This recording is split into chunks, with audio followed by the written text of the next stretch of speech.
আমরা দিন বাল্যসঙ্গী যে ঘরে শয়ন করিতাম তাহার পাশের ঘরের দেয়ালে একটি আস্ত নরকঙ্কাল ঝুলানো থাকিত। রাত্রে বাতাসে তাহার হাড়গুলি খটখট শব্দ করিয়া নড়িত। দিনের বেলায় আমাদিগকে সেই হাড় নাড়িতে হইত। আমরা তখন পণ্ডিত মহাশয়ের নিকট মেঘনাথ বধ এবং ক্যাম্বেল স্কুলের এক ছাত্রের কাছে অস্থিবিদ্যা পড়িতাম। আমাদের অভিভাবকের ইচ্ছা ছিল আমাদিগকে সহসা সর্ববিদ্যায় পারদর্শী করিয়া তুলিবেন। তাহার অভিপ্রায় কতদূর সফল হইয়াছে যাহারা আমাদিগকে জানেন তাহাদের নিকট প্রকাশ করা বাহুল্য, এবং যাহারা জানেন না তাহাদের নিকট গোপন করাই শ্রেয়। তাহার পর বহুকাল অতীত হইয়াছে। ইতোমধ্যে সেই ঘর হইতে কঙ্কাল এবং আমাদের মাথা হইতে অস্থিবিদ্যা কোথায় স্থানান্তর হইয়াছে অন্বেষণ করিয়া জানা যায় না।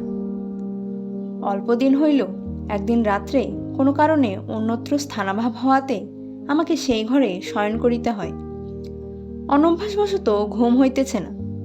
এপাশ ওপাশ করিতে করিতে গির্জার ঘড়িতে বড় বড় ঘণ্টাগুলো প্রায় সব কটা বাজিয়া গেল।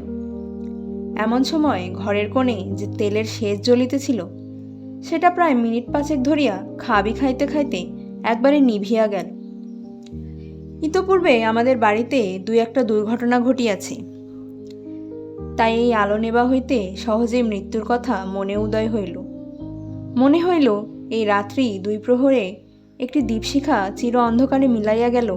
প্রকৃতির কাছে ইহাও যেমন, আর মানুষের ছোট ছোট প্রাণশিখা কখনো দিনে কখনো রাত্রে হঠাৎ নিবিয়া বিস্মৃত হইয়া যায়, তাহাও তেমনি। ক্রমে সেই কঙ্কালের কথা মনে পড়িল। তাহার জীবিতকালের বিষয় কল্পনা করিতে করিতে সহসা মনে হইল একটি চেতন পদার্থ অন্ধকার গলের দেয়াল হাতড়াইয়া আমার মশারির চারিদিকে ঘুরিয়া ঘুরিয়া বেড়াইতেছে। তাহার ঘন ঘন নিঃশ্বাসের শব্দ শোনা যাইতেছে। সে যেন কি খুঁজিতেছে, পাইতেছে না, এবং দ্রুততর বেগে ঘরময় প্রদক্ষিণ করিতেছে।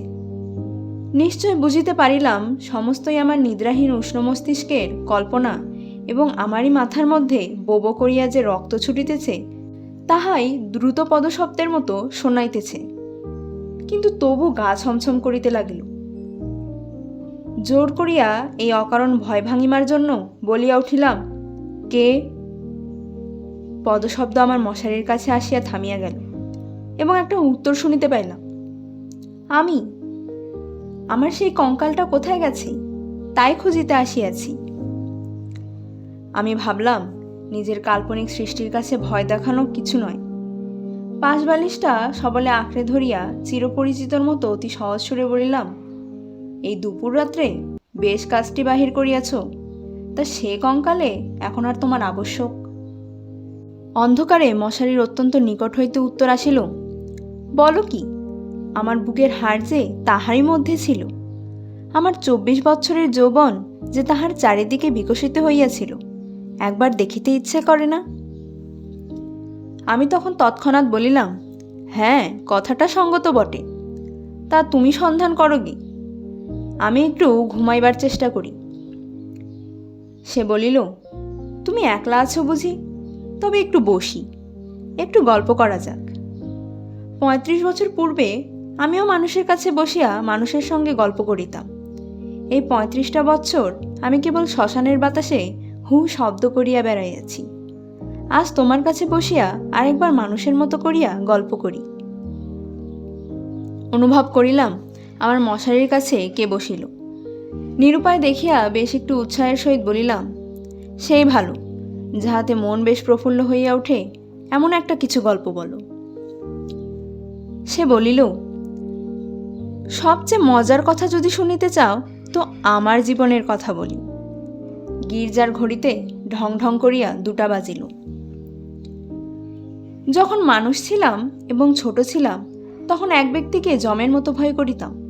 তিনি আমার স্বামী। মাছকে বড়শি দিয়া ধরিলে তাহার যেমন মনে হয় আমারও সেরূপ মনে হইত। অর্থাৎ কোনো এক সম্পূর্ণ অপরিচিত জীব যেন বড়শিতে গাঁথিয়া আমাকে আমার স্নিগ্ধ গভীর জন্ম জলাশয় হইতে টান মারিয়া ছিনাইয়া লইয়া যাইতেছে। কিছুতে তাহার হাত হইতে পরিত্রাণ নাই। বিবাহের 2 মাস পরেই আমার স্বামীর মৃত্যু হইল, এবং আমার আত্মীয় স্বজনেরা আমার হইয়া অনেক বিলাপ পরিতাপ করিলেন। আমার শ্বশুর অনেকগুলি লক্ষণ মিলাইয়া দেখাইয়া শাশুড়িকে কহিলেন, শাস্ত্রে যাহাকে বলে বিষকন্যা, এ মেয়েটি তাই। এ কথা আমার স্পষ্ট মনে আছে।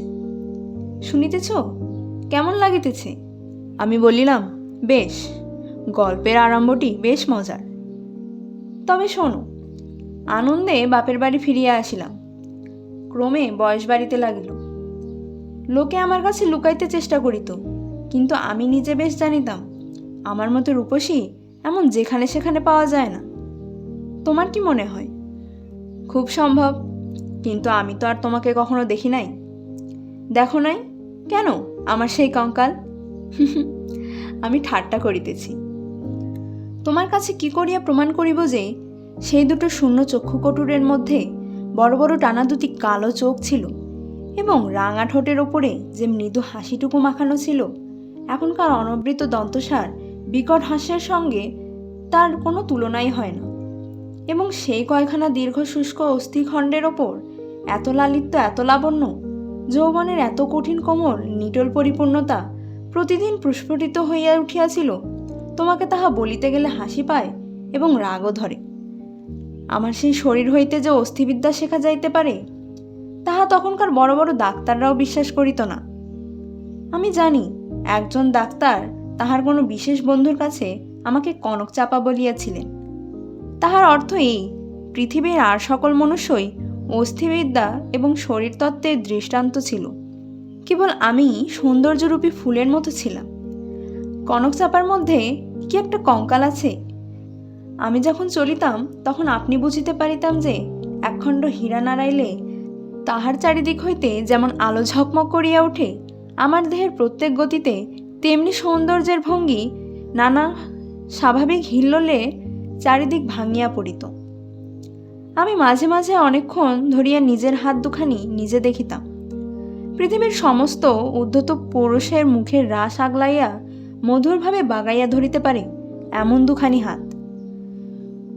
সুভদ্রা যখন অর্জুনকে লইয়া দৃপ্ত ভঙ্গিতে আপনার বিজয়রথ বিস্মিত 3 লোকের মধ্য দিয়া চালাইয়া লইয়া গিয়াছিলেন, তাহার বোধ করি এইরূপ দুখানি অস্থূল সুডল বাহু, আরক্ত করতল এবং লাবণ্য শিখার মতো অঙ্গুলি ছিল। কিন্তু আমার সেই নির্লজ্জ নিরাবরণ চিরবৃদ্ধ কঙ্কাল তোমার কাছে আমার নামে মিথ্যা সাক্ষ্য দিয়াছে। আমি তখন নিরুপায় নিরুত্তর ছিলাম। এই জন্য পৃথিবীর সবচেয়ে তোমার উপর আমার বেশি রাগ। ইচ্ছে করে আমার সেই 16 বৎসরের জীবন্ত যৌবন তাপে উত্তপ্ত আরক্তিম রূপখানি একবার তোমার চোখের সামনে দাঁড় করাই, বহুকালের মতো তোমার 2 চোখের নিদ্রা ছুটাইয়া দিক, তোমার অস্থিবিদ্যাকে অস্থির করিয়া দেশ ছাড়া করি। আমি বলিলাম, তোমার গা যদি থাকিত তো ছুঁইয়া বলিতাম, সে বিদ্যার লেশমাত্র আমার মাথায় নাই। আর তোমার সেই ভুবনমোহন পূর্ণ যৌবনের রূপ রজনীর অন্ধকার পটের ওপরে জাজ্জলমান হইয়া ফুটিয়া উঠিয়াছে, আর অধিক বলিতে হইবে না। আমার কেহ সঙ্গিনী ছিল না। দাদা প্রতিজ্ঞা করিয়াছিলেন বিবাহ করিবেন না। অন্তঃপুরে আমি একা। বাগানের গাছতলায় আমি একা বসিয়া ভাবিতাম, সমস্ত পৃথিবী আমাকেই ভালোবাসিতেছে, সমস্ত তারা আমাকেই নিরীক্ষণ করিতেছে। বাতাস ছল করিয়া বারবার দীর্ঘ নিঃশ্বাসে পাশ দিয়া চলিয়া যাইতেছে, এবং যে তৃণাসনে পা দুটি মেলিয়া বসিয়াছি, যদি তাহার চেতনা থাকিত তবে সে পুনর্বার অচেতন হইয়া যাইত। পৃথিবীর সমস্ত যুবা পুরুষ ওই তৃণপুঞ্জরূপে দল বাঁধিয়া নিস্তব্ধে আমার চরণবর্তী হইয়া দাঁড়াইয়াছে, এইরূপ আমি কল্পনা করিতাম। হৃদয়ে অকারণে কেমন বেদনা অনুভব হইত। বন্ধু শশীশেখর তখন মেডিকেল কলেজ হইতে পাশ করিয়া আসিলেন। তখন তিনি আমাদের বাড়ির ডাক্তার হইলেন। আমি তাহাকে পূর্বে আড়াল হইতে অনেকবার দেখিয়াছি। দাদা অত্যন্ত অদ্ভুত লোক ছিলেন। পৃথিবীটাকে যেন ভালো করিয়া চোখ মেলিয়া দেখিতেন না। সংসারটা যেন তাহার জন্য যথেষ্ট ফাঁকা নয়, এই জন্য সরিয়া সরিয়া একেবারে প্রান্তে গিয়া আশ্রয় লইয়াছেন। তাহার বন্ধুর মধ্যে এক শশীশেখর। এই জন্যেই বাইরের যুবকদের মধ্যে আমি শশীশেখরকেই সর্বদা দেখিতাম, এবং যখন আমি সন্ধ্যাকালে পুষ্পতরুতলে সম্রাজ্ঞীর আসন গ্রহণ করিতাম, তখন পৃথিবীর সমস্ত পুরুষ জাতি শশীশেখরের মূর্তি ধরিয়া আমার চরণাগত হইত। শুনিতেছ, কি মনে হইতেছে? আমি স্বনিশ্বাসে বলিলাম, মনে হইতেছে শশীশেখর হইয়া জন্মিলে বেশ হইত। আগে সবটা শোনো। একদিন বাদলার দিনে আমার জ্বর হইয়াছে, ডাক্তার দেখিতে আসিয়াছেন। সেই প্রথম দেখা। আমি জানালার দিকে মুখ করিয়াছিলাম। সন্ধ্যার লাল আবাটা পড়িয়া রুগ্ন মুখে বিবর্ণতা যাহাতে দূর হয়। ডাক্তার যখন ঘরে ঢুকিয়াই আমার মুখের দিকে একবার চাহিলেন, তখন আমি মনে মনে ডাক্তার হইয়া কল্পনায় নিজের মুখের দিকে চাহিলাম। সেই সন্ধ্যালোকে কোমল বালিশের ওপরে একটি ঈষৎকৃষ্ট কুসুম পেল মুখ, অসংযমিত চূর্ণকুন্তল ললাটের ওপর আসিয়া পড়িয়াছে এবং লজ্জায় আনমিত বড় বড় চোখের পল্লব কপলের ওপর ছায়া বিস্তার করিয়াছে। ডাক্তার নম্র মৃদুস্বরে দাদাকে বলিলেন, একবার হাতটা দেখিতে হইবে। আমি গাত্রাবরণের ভিতর হইতে ক্লান্ত সুবল হাতখানি বাহির করিয়া দিলাম। একবার হাতের দিকে চাহিয়া দেখিলাম, যদি নীলবর্ণ কাচের চুড়ি পরিতে পারিতাম তো আরও বেশ মানাইত। রোগীর হাত লইয়া নাড়ি দেখিতে ডাক্তারের এমন ইতস্তত ইতপূর্বে কখনো দেখি নাই। অত্যন্ত সংলগ্নভাবে কম্পিত অঙ্গুলিতে নাড়ি দেখিলেন। তিনি আমার জ্বরের উত্তাপ বুঝিলেন। আমিও তাহার অন্তরে নারী কিরূপ চলিতেছে অনেকটা আভাস পাইলাম। বিশ্বাস হইতেছে না? আমি বলিলাম, অবিশ্বাসের কোনো কারণ দেখিতেছি না। মানুষের নারী সকল অবস্থায় সমান চলে না। কালক্রমে আরও ২-৪ বার রোগ ও আরোগ্য হইবার পরে দেখিলাম, আমার সেই সন্ধ্যাকালের মানসসভায় পৃথিবীর কোটি কোটি পুরুষ সংখ্যা অত্যন্ত হ্রাস হইয়া ক্রমে একটিতে আসিয়া ঠেকিল। আমার পৃথিবী প্রায় জনশূন্য হইয়া আসিল। জগতে কেবল একটি ডাক্তার এবং একটি রোগী অবশিষ্ট রহিল। আমি গোপনে সন্ধ্যাবেলায় একটি বাসন্তী রঙের কাপড় পরিতাম। ভালো করিয়া খোপা বাঁধিয়া মাথায় একগাছি বেলফুলের মালা জড়াইতাম। একটি আয়না হাতে লইয়া বাগানে গিয়া বসিতাম। নিজেকে দেখিয়া কি আর পরিতৃপ্তি হয় না? বাস্তবিকই হয় না। কেননা আমি তো আপনি আপনাকে দেখিতাম না। আমি তখন একলা বসিয়া ২ জন হইতাম। আমি তখন ডাক্তার হইয়া নিজেকে দেখিতাম, মুগ্ধ হইতাম এবং ভালোবাসিতাম এবং আদর করিতাম। অথচ প্রাণের ভিতরে একটা দীর্ঘ নিঃশ্বাস সন্ধ্যা বাতাসের মতো হুহু করিয়া উঠিত। সেই হইতে আমি আর একলা ছিলাম না। যখন চলিতাম, নতনেত্রে চাহিয়া দেখিতাম পায়ের অঙ্গুলিগুলো পৃথিবীর ওপর কেমন করিয়া পড়িতেছে, এবং ভাবিতাম এই পদপে আমাদের নতুন পরীক্ষাতন্ন ডাক্তারের কেমন লাগে। মধ্যাহ্নে জানালার বাহিরে ঝাঝা করিত, কোথাও সারা শব্দ নাই। মাঝে মাঝে এক একটা চিল অতি দূর আকাশে শব্দ করিয়া উড়িয়া যাইত, এবং আমাদের উদ্যানে প্রাচীরের বাহিরে খেলনাওয়ালা সুর করিয়া চাই খেলনা চাই, চুরি চাই করিয়া ডাকিয়া যাইত। আমি একখানি ধবধবে চাদর পাতিয়া নিজের হাতে বিছানা করিয়া শয়ন করিতাম। একখানি অনাবৃত বাহু কোমল বিছানার উপরে যেন অনাদরে মেলিয়া দিয়া ভাবিতাম, এই হাতখানি এমনি ভঙ্গিতে কে যেন দেখিতে পাইল, কে যেন দুখানি হাত দিয়া তুলিয়া লইল, কে যেন ইহার আরক্ত করতলের ওপর একটি চুম্বন রাখিয়া দিয়া আবার ধীরে ধীরে ফিরিয়া যাইতেছে। মনে করো, এইখানে গল্পটি যদি শেষ হয়, তাহা হইলে কেমন হয়? আমি বলিলাম, মন্দ হয় না, একটু অসম্পূর্ণ থাকে বটে, কিন্তু সেইটুকু আপন মনে পূরণ করিয়া লইতে বাকি রাতটুকু বেশ কাটিয়া যায়। কিন্তু তাহা হইলে গল্পটা যে বড় গম্ভীর হইয়া পড়ে। ইহার উপহাসটুকু থাকে কোথায়? ইহার ভেতরের কঙ্কালটা তাহার সমস্ত দাঁতকটি মেলিয়া দেখা দেয় কই? তারপরে শোনো, একটুখানি পসার হইতে আমাদের বাড়ির একতলায় ডাক্তার তাহার ডাক্তারখানা খুলিলেন। তখন আমি তাহাকে মাঝে মাঝে হাসিতে হাসিতে ঔষধের কথা, বিষের কথা, কি করিলে মানুষ সহজে মরে, এই সকল কথা জিজ্ঞেস করিতাম। ডাক্তারের কথায় ডাক্তারের মুখ খুলিয়া যাইত। শুনিয়া শুনিয়া মৃত্যু যেন পরিচিত ঘরের লোকের মতো হইয়া গেল। ভালোবাসা এবং মরণ, কেবল এই দুটোকেই পৃথিবীময় দেখিলাম। আমার গল্পটা প্রায় শেষ হইয়া আসিয়াছে, আর বড় বাকি নাই। আমি মৃদুস্বরে বলিলাম, রাত্রিও প্রায় শেষ হইয়া আসিল। কিছুদিন হইতে দেখিলাম ডাক্তারবাবু বড় অন্যমনস্ক এবং আমার কাছে যেন ভারী অপ্রতিভ। একদিন দেখিলাম তিনি কিছু বেশি রকম সাজসজ্জা করিয়া দাদার কাছে তাহার জুড়ি ধার লইলেন, রাত্রে কোথায় যাইবেন। আমি আর থাকিতে পারিলাম না, দাদার কাছে গিয়া নানা কথার পর জিজ্ঞাসা করিলাম, দাদা, ডাক্তারবাবু আজ জুড়ি লইয়া কোথায় গেলেন? সংক্ষেপে দাদা বলিলেন, মরিতে। আমি বলিলাম, না, সত্য করিয়া বলো। তিনি পূর্বাপেক্ষা কিঞ্চিৎ খোলসা করিয়া বলিলেন, বিবাহ করিতে। আমি বলিলাম, সত্য নাকি? বলিয়া অনেক হাসিতে লাগিলাম। অল্পে অল্পে শুনিলাম এই বিবাহে ডাক্তার 12,000 টাকা পাইবেন। কিন্তু আমার কাছে এ সংবাদ গোপন করিয়া আমাকে অপমান করিবার তাৎপর্য কি? আমি কি তাহার পায়ে ধরিয়া বলিয়াছিলাম যে এমন কাজ করিলে আমি বুক ফাটিয়া মরিব? পুরুষদের বিশ্বাস করিবার জো নাই। পৃথিবীতে আমি একটি মাত্র পুরুষ দেখিয়াছি এবং এক মুহূর্তে সমস্ত জ্ঞান লাভ করিয়াছি। ডাক্তার রোগী দেখিয়া সন্ধ্যার পূর্বে ঘরে আসিলে আমি প্রচুর পরিমাণে হাসিতে হাসিতে বলিলাম, কি ডাক্তার মহাশয়, আজ নাকি আপনার বিবাহ?